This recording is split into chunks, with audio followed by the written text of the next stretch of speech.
स्वागत है। एक बार फिर से हम ग्राम नौनार में हैं और ग्राम नौनार से मैं प्रत्येक गांव का लगभग एक विश्लेषण करता हूं। एक ऐसा विश्लेषण जो अन्य गांव में जाने के बाद गांव की स्थिति को हमने किस प्रकार से देखा है, गांव की जनता किस प्रकार से अपने घरों में निवास करती है और गांव की समस्याएं क्या है। गांव की मूलभूत समस्याओं को लेकर के आज़ादी के बाद से अब तक किसी भी प्रकार का प्रयास किसी के द्वारा गांव को पूरी तरह से केंद्रित करके नहीं किया गया है। चूंकि पंचायत चुनाव भी बेहद नज़दीक है और पंचायत चुनाव के समय भी कई प्रकार की राजनीति गांव के अंदर होने लगती है और इन सब चीज़ों को देखते हुए हमने एक बात सोची कि लगातार गांव पर चर्चा के माध्यम से गांव की जनता को पूरी तरह से यह बताना कि आखिरकार गांव के मुद्दे क्या हैं और गांव की जनता को करना क्या चाहिए। इन सारे विश्लेषण के साथ आज हम फिर से एक बार ग्राम नौनार में हैं और ये चित्रकूट का पहाड़ी ब्लॉक मुख्यालय का एक गांव है जो ब्लॉक मुख्यालय पहाड़ी से 5 से 6 किलोमीटर की दूरी पर है। क्योंकि नारायण दत्त जी भी मेरे साथ लाइव जुड़ चुके हैं और बड़ी खुशी की बात है कि आप रहते पंजाब में हैं पर चित्रकूट के ही निवासी हैं और खपटिया आपका गांव पड़ता है, मऊ तहसील के आसपास इनका गांव है और ये जब पंजाब में बैठे हैं तो गांव पर चर्चा को देख करके गांव पर चर्चा को प्रोत्साहित करने का काम करते हैं। आपने बड़ी ही तन्मयता के साथ, बड़े ही समर्पण के साथ यह कहना शुरू किया कि गांव पर चर्चा रुकनी नहीं चाहिए, लगातार होनी चाहिए। गांव की जनता का सोच और विचार विकसित होनी चाहिए। गांव की जनता किस प्रकार से आगामी चुनाव में मतदान करे और गांव की जनता का गांव के विकास में क्या भूमिका हो। क्योंकि लगातार जब से हम देख रहे हैं कि पंचायती राज व्यवस्था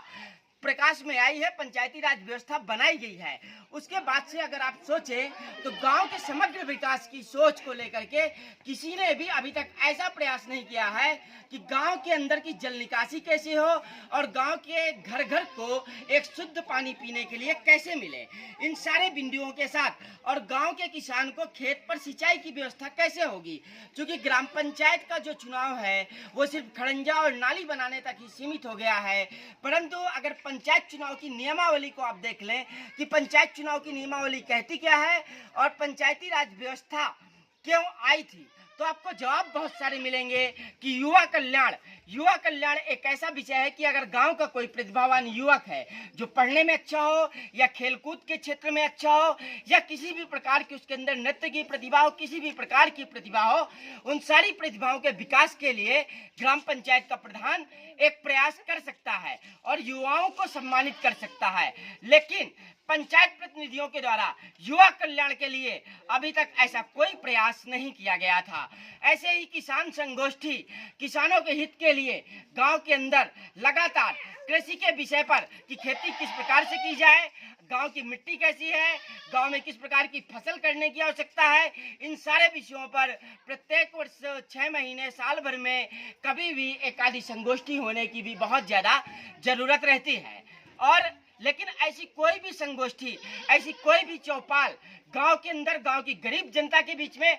लगी ही नहीं है। एक बड़ी बात हमारे सामने और भी सामने आई थी कि प्रधानमंत्री आवास जो बनता है तो प्रधानमंत्री आवास में बाथरूम की व्यवस्था नहीं की गई है। मेरे साथ गांव के ही मेरे विनोद कुमार जी हैं, ये गांव की जनता है। थोड़ी देर पहले मैंने इनसे पूछा भी था कि क्या प्रधानमंत्री आवास में बाथरूम की व्यवस्था है, क्या नहाने के लिए है क्या?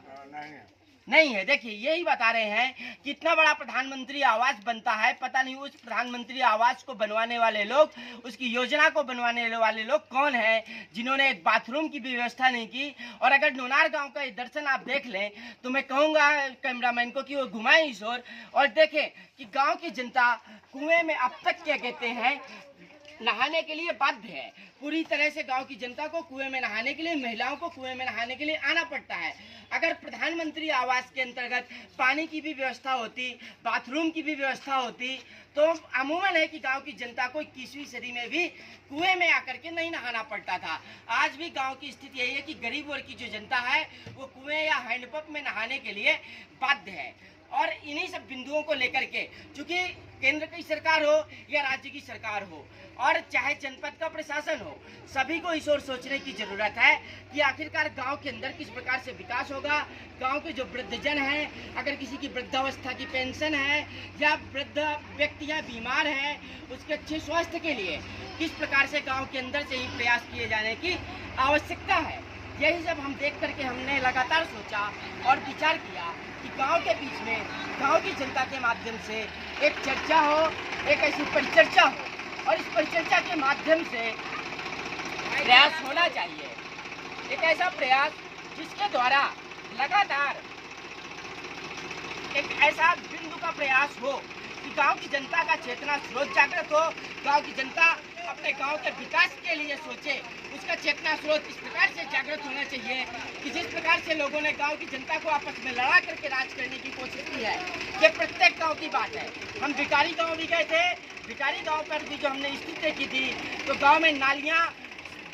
बजा रही थी, सड़क के ऊपर से पानी निकल रहा था, गांव के अंदर जल निकासी की आज तक पूरी तरह से व्यवस्था नहीं हो सकी है और गांव की गरीब जनता उसी गंदगी के बीच रहने के लिए मजबूर रहती है। और हुआ यह कि गांव की जनता को हम देखते हैं तो जब बीमार होती है तो 8 से 10 किलोमीटर या 15 किलोमीटर तक भी उसको अपने इलाज के लिए जाना पड़ता है। एक प्रकार से वो अस्पताल में भी पैसा खर्च करती है, उसके घर का बजट भी अब जेब का